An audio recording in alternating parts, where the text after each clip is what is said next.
Bonjour à toutes et à tous, c'est Paul Dame pour vous présenter aujourd'hui un nouveau sapin en sucette. Et aujourd'hui, je me demande si on peut utiliser un peu plus les épines du porc-épic pour des recherches, bien sûr.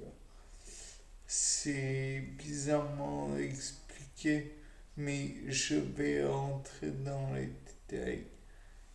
Tout d'abord, nous savons que les porcs-épics ont des épines, donc par voie de conséquence, étant donné qu'elles sont sur le dos, elles doivent être raccordées ou enfoncées ou que sais-je dans la peau.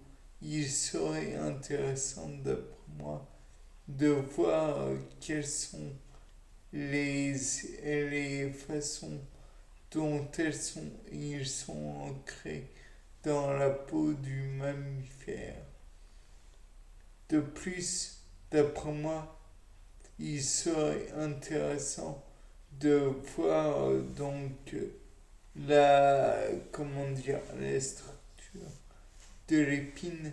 Peut-être a-t-elle une structure toute simple et qui ressemblerait à un simple poil, avec le bulbe, la tige et la pointe. Ou alors peut-être est-il plus complexe dans ce genre de circonstances. On peut éventuellement analyser l'épine avec un microscope. Déjà,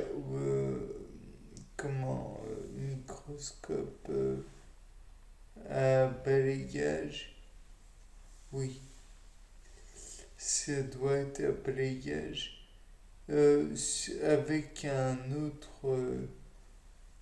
une autre épine, si tant est qu'on puisse se parler d'épine. On pourrait utiliser l'épine pour faire un genre de bouillon. Je m'explique. On prendrait un bouillon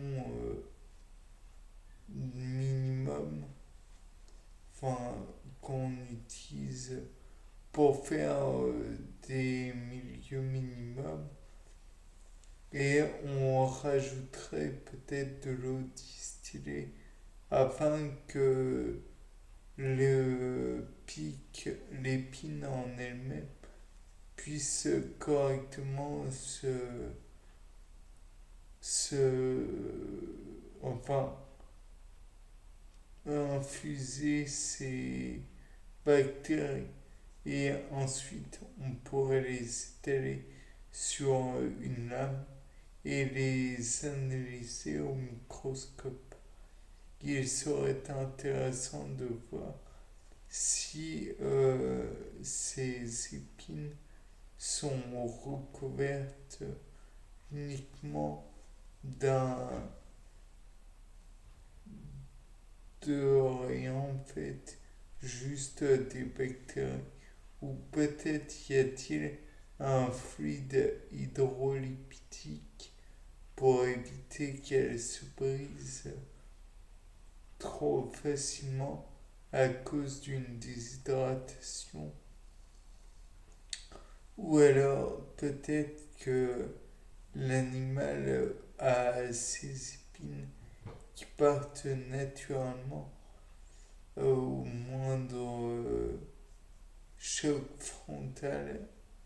Peut-être un simple mouvement de l'animal, brutal j'entends, pourrait faire que l'épine se détache des encres, si ça existe, de l'animal. Et peut-être que par la suite, cette épine va devenir de plus en plus raide.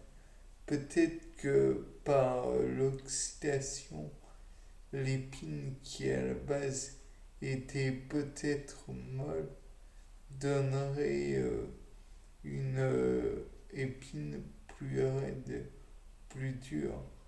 Peut-être que par la suite, on pourrait voir si la peau du porc-épic est elle aussi enduite d'un fluide qui la rigidifierait. Peut-être que oui, peut-être que non. Il serait intéressant peut-être de faire encore une fois un bouillon, cette fois-ci avec le contenu de l'épine, c'est-à-dire le broyer avec un marteau pilon et l'utiliser comme filtre. On prendrait un filtre, on ferait de la filtration sous vide ou de la filtration, peu importe, juste pour avoir que le filtrat et on pourrait l'analyser tout d'abord avec la colonne, euh, la colonne à chromatographie et peut-être pourrait-on dissocier différentes substances. Peut-être que par la suite on pourrait les utiliser et les analyser avec un laser et utiliser la fameuse loi de Beer-Lambert A égale YLC. Ensuite, il y a néanmoins la, comment dire, le fait que l'on pourrait utiliser un poil ou plutôt une épine et avec une disqueuse bien affûtée, le couper d'un coup pour pouvoir en voir l'intérieur. Peut-être que l'on pourrait même faire des lames de ces épines pour les analyser au microscope optique. Peut-être que la constitution serait différente de celle d'un poil commun. Peut-être se rapprocherait-elle d'un cheveu.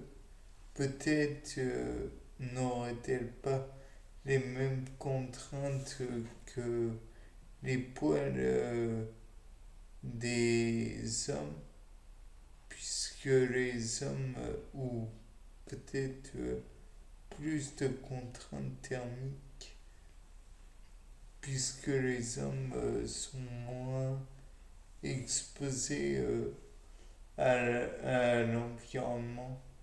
Peut-être que celle-ci engendrerait une certaine déshydratation de l'animal, ce qui pourrait être plus ou moins dommageable s'il venait à perdre l'épine en question. Peut-être qu'on pourrait, comment dire, mettre sur informatique une éventuelle représentation de l'animal qui finalement serait totalement dépourvu d'épines. On le fait sur informatique pour éviter de le faire naturellement sur un animal inoffensif qui n'a rien demandé à personne. Bien, c'était Paul Dame pour un nouveau sapin en sucette. Au revoir.